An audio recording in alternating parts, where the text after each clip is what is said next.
আসসালামু আলাইকুম। গতকাল জুলাই অভ্যুত্থানের প্রথম বর্ষপূর্তির দিনে এনসিপির 5 জন নেতা কক্সবাজার গিয়েছিলেন হঠাৎ করে, এবং তারা যে গিয়েছিলেন এটা নিয়ে অনেক হইচই হয়েছে। বিভিন্ন পত্রিকার রিপোর্ট হয়েছে, টেলিভিশনে স্ক্রলে দেখা গেছে, সামাজিক মাধ্যমে নানা খবর ছাপা হয়েছে। কিছু খবর, কিছু গুজব একসঙ্গে ব্লেন্ড করে প্রচার করা হয়েছে, নানা কিছু হয়েছে। এমনকি কেউ কেউ লিখেছে, কেউ কেউ বলেছে যে ওখানে যেয়ে নাকি তারা 5 তারকা হোটেলে মিটিং করেছে সাবেক মার্কিন রাষ্ট্রদূত পিটার হাসের সঙ্গে। পরে বসে জানা গেছে যে পিটার হাস আসলে সেখানে ছিলেনই না, উনি এখন বাংলাদেশে আসেন নাই। আবার গভীর রাতে আমি এমনও পেয়েছি, আমার কাছে একজন পাঠিয়েছেন যে পিটার হাস যে বাংলাদেশে আছেন তার প্রমাণ পাঠিয়েছেন। কীভাবে প্রমাণ পাঠিয়েছেন? উনি সিভিল এভিয়েশনের এই যে আপনার ভিআইপি লাউঞ্জ বিমানবন্দরের ভিআইপি লাউঞ্জে ব্যবহার করা হয়েছে, সেখানে একটা তালিকা পাঠিয়েছেন যেখানে পিটার হাসের নাম আছে। পরে আবার জানা গেলো যে না, ফ্যাক্ট চেকিং দেখা গেলো ওটা একটা ফেক চিঠি, মানে আসলে পিটার হাস বাংলাদেশে নেই। তো তার নামও এখানে ঢুকানো হয়েছে। আসলে এগুলি কেন, এই জিনিসগুলি যে হয়েছে সেগুলি কেন, মানে ব্যাপারটা হলো কি, আসলে কালকে গণ অভ্যুত্থানের বর্ষপূর্তি কিন্তু, এবং এই দিন জুলাই ঘোষণাপত্র প্রকাশ করা হয়েছে। এই জুলাই ঘোষণাপত্রের জন্য সবচেয়ে যারা সোচ্চার ছিলেন তারা কিন্তু এই নেতৃবৃন্দরাই। এর মধ্যে হাসনাত আবদুল্লাহ গত বছরের অগাস্টের শেষ দিন, গত বছরের ডিসেম্বরের শেষ দিন উনি ঘোষণা করেছিলেন যদি সরকার ঘোষণা না করে তাহলে তারা যে শহীদ মিনারে যে ঘোষণা করবে। সবাই মনে করত, এবং আমরাও মনে করতাম, যে জুলাই ঘোষণাপত্রটা আসলে এই ছাত্রদেরই একটা দাবি। সেই দাবি যেদিন সরকারিভাবে প্রকাশ করা হবে সেদিন তারা সেই প্রকাশ করার যে জায়গাটা বেশ জাঁকজমকপূর্ণভাবে প্রকাশ করা হয়েছে, কিন্তু সেখানে তারা অনুপস্থিত থাকবেন এটা আসলে কেউ মানতে পারে না। এবং মানতে পারে নাই বলেই সবাই বুঝতে চেয়েছে যে ওনারা কেন গিয়েছেন। তখন যে যা বলেছে, পিটার হাসকে আনছে, কেউ অন্য কোনো দেশের কোনো বিদেশি লোককে আনছে, নানা রকম ইকুয়েশনের মাধ্যমে এটা নিয়ে বেশ একটা মুখরোচক আলোচনা কালকে সারাদিন চলেছে। আজকে তার প্রতিক্রিয়া আমরা দেখতে পেলাম তাদের দলের মধ্যেই। তাদের দলের যে শীর্ষ 2 নেতা, আহ্বায়ক এবং সদস্য সচিব নাহিদ ইসলাম এবং আক্তার হোসেন, তারা এই 5 জনকে কারণ দর্শানোর নোটিশ দিয়েছেন। দেখুন, আমি যদি ওই 2 জনকে বাদ রাখি, শীর্ষস্থানীয় 2 জনকে বাদ রাখি, তারপর যদি আমি আপনাকে 5 জন শীর্ষস্থানীয় নেতার কথা বলতে বলি জাতীয় নাগরিক পার্টির, তাহলে কিন্তু এখান থেকে আপনি 4 জনের নাম উচ্চারণ করতেই হবে। হাসনাত আবদুল্লাহ, সার্জিস আলম, নাসিরুদ্দিন পাটোয়ারি এবং তাসনিম জারা, এরা কিন্তু শীর্ষস্থানীয় প্রথম সারির যে 10 জন নেতৃবৃন্দ, তার মধ্যে এই 4 জন তো থাকবেনই। তাদের সঙ্গে আরও একজন আছেন খালেদ সাইফুল্লাহ, উনিও এই দলে যুগ্ম আহ্বায়ক, বাট উনি অতটা প্রমিনেন্ট হতো না। উনি আবার এই তাসনিম জারার স্বামী, যে কারণে এরাই 5 জন গিয়েছিলেন। কেন গিয়েছিলেন? নাসিরুদ্দিন পাটোয়ারি বলছিলেন জাস্ট তারা একটা বিনোদনের জন্য গিয়েছিলেন। তো ওই দিনই বিনোদন করতে হবে, কারণ এটা চোখে লেগেছে, এই জন্য সবাই কিন্তু এগুলো বলেছে। এখন একটা দলের শীর্ষস্থানীয় 5 জনকে, যুগ্ম আহ্বায়ক যিনি আছেন খালেদ সাইফুল্লাহ, উনিও একজন গুরুত্বপূর্ণ ব্যক্তি, তো শীর্ষস্থানীয় 5 জনকেই শোকজ করা, এটা আসলে আমাদের দেশে এর আগে দেখা যায় না এরকমভাবে। আমি এটাকে অভূতপূর্বই বলবো। এখন অভূতপূর্ব কি ভালো অর্থে কি মন্দ অর্থে, এটা নিয়ে একটু কথা বলবো কয়েক মিনিট। তো এটার অভূতপূর্ব ঘটনা, কিন্তু এই 4 জন যদি দল ছেড়ে চলে যায় তাহলে দলটাই ঠিক মতো, মানে মানুষ চিনবে কিনা সন্দেহ হয়ে যায়। দল টিকবে, কিন্তু দলটা ভালো মতো মানুষ চিনবে কিনা সন্দেহ, কারণ এরাই কিন্তু দলের মুখ। সেই যাদের দিয়ে দল উজ্জ্বল হচ্ছে সেরকম 5 জনকে তারা কিন্তু শোকজ করলো। এবং এই শোকজ করাটাকে কে কিভাবে নিল, এবং এটা ভালো হলো কি মন্দ হলো, আমাদের কি অভিমত, এগুলো একটু আপনাদের সঙ্গে আমি শেয়ার করতে চাই। তার আগে দেখে নেই সেখানে কি লেখা হয়েছে। সবাইকে একই ভাষায় এই শোকসটা করা হয়েছে। শোকসে লেখা হয়েছে, জুলাই অভ্যুত্থানের প্রথম বর্ষপূর্তি ও রাষ্ট্রীয় গুরুত্বপূর্ণ দিবসে আপনি এবং দলের আরও 4 জন কেন্দ্রীয় সদস্য ব্যক্তিগত সফরে কক্সবাজারে গিয়েছেন। এই সফর সংক্রান্ত কোনো তথ্য কিংবা ব্যাখ্যা রাজনৈতিক পর্ষদের কাছে আগে অবগত করা হয়নি।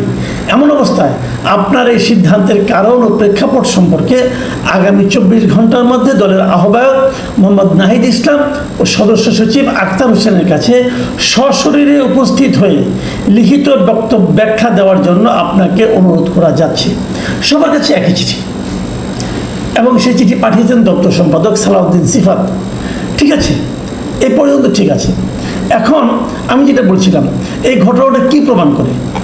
আমাদের এই দেশে কিন্তু এই ধরনের শীর্ষ নেতৃবৃন্দকে শোকজ করার ঘটনা খুব কম ঘটে, এবং ঘটলেও তার জবাবটা কি আসে সেটা আমরা কেউ জানতে পারি না। আমি এক্সাম্পল দিয়ে বলি আপনাদেরকে। কিছুদিন আগে এই যে এখন যে বিএনপির সবচেয়ে গুরুত্বপূর্ণ দেশে থাকা যারা নেতা আছেন, তাদের মধ্যে যে গুরুত্বপূর্ণ নেতা সালাউদ্দিন আহমেদ, উনি যখন কক্সবাজার এয়ারপোর্টে নামলেন বিদেশ থেকে এসে, তখন উনি কিন্তু এস আলমের গাড়ি ব্যবহার করে উনি গাড়ি বহরের মধ্যে ছিলেন। তো উনি কেন এস আলমের গাড়ি ব্যবহার করলেন এই সংক্রান্ত একটা শোকজ, কিন্তু যেহেতু এটা নিয়ে সোশ্যাল মিডিয়ায় লেখালেখি হয়েছে, তখন এটা নিয়ে শোকজ একটা করা হয়েছিল তাকে। তার জবাব উনি কী দিয়েছিলেন আমরা কেউ জানি না। তবে আমরা তখনই বুঝে নিয়েছিলাম যে উনি যে বাপের নেতা, জবাব দিন আর না দিন কেউ কিছু বলবে না, তাই হয়েছে। এটা নিয়ে উচ্চবাচ্য হয়নি, এবং আমার ধারণা এটার জবাব যে খুব একটা গ্রহণযোগ্য জবাব হবে বিশেষ করে সাধারণ মানুষের কাছে, আমার কাছে এখনও তা মনে হয় না। উনি নিয়েছিলেন, উনি এসএলএর গাড়ি নিয়েছিলেন। তো এখন এগুলো তো আমরা জানি, এবং এই জবাবটা পাওয়া যায়নি বলে অনেকে কিন্তু অনেক ধরনের কথা, বিদেশ থেকে যেমন আমাদের অনেকে আছে যারা নাকি অনলাইনে কথা বলেন, তারা তো আরও বড় ধরনের অভিযোগ করেন যে ওখানে যে উনি এস আলমের টাকাতে নাকি বিদেশে ছিলেন, এই ধরনের অভিযোগ কিন্তু ওনাকে করেন।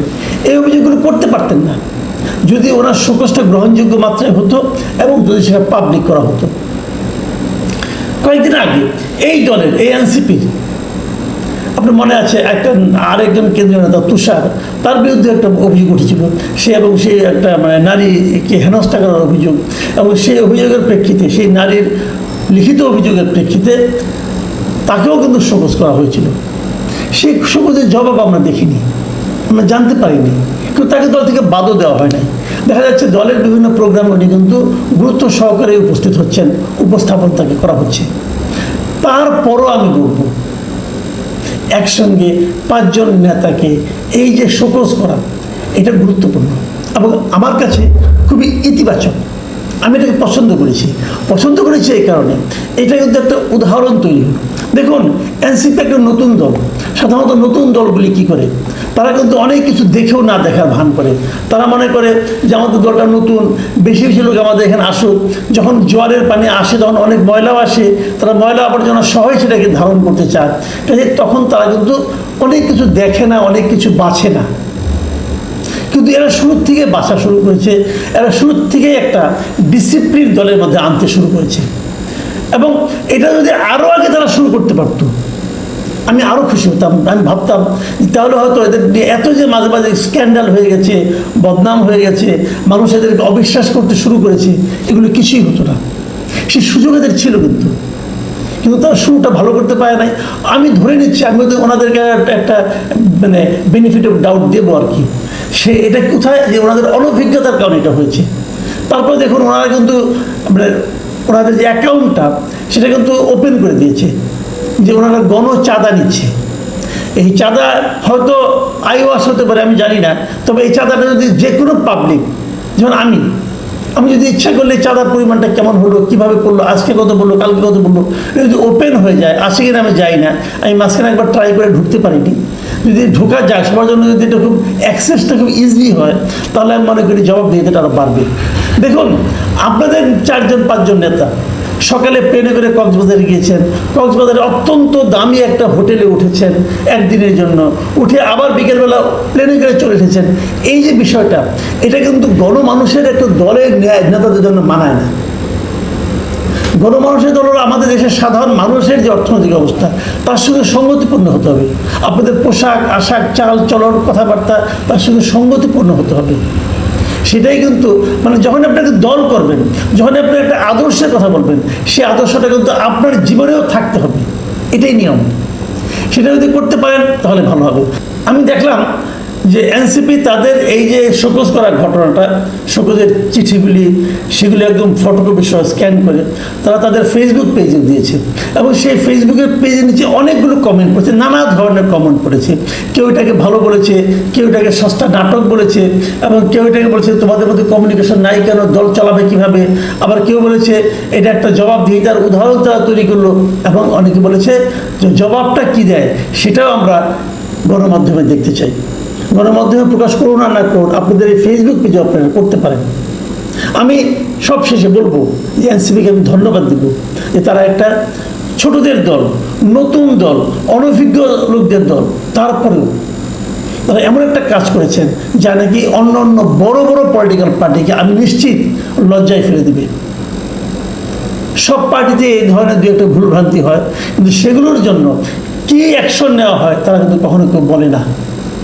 এবং অনেক সময় দেখা যায় দুইজনকে বহিষ্কার করে, কেন বহিষ্কার করে তাও বলে না, নেতার ইচ্ছা হলো ওকে বহিষ্কার। এই যে প্র্যাকটিসগুলো জনগণকে নিয়ে করা ভালো। প্রিয় দর্শক, এখন এই পর্যন্তই। আল্লাহ হাফিজ।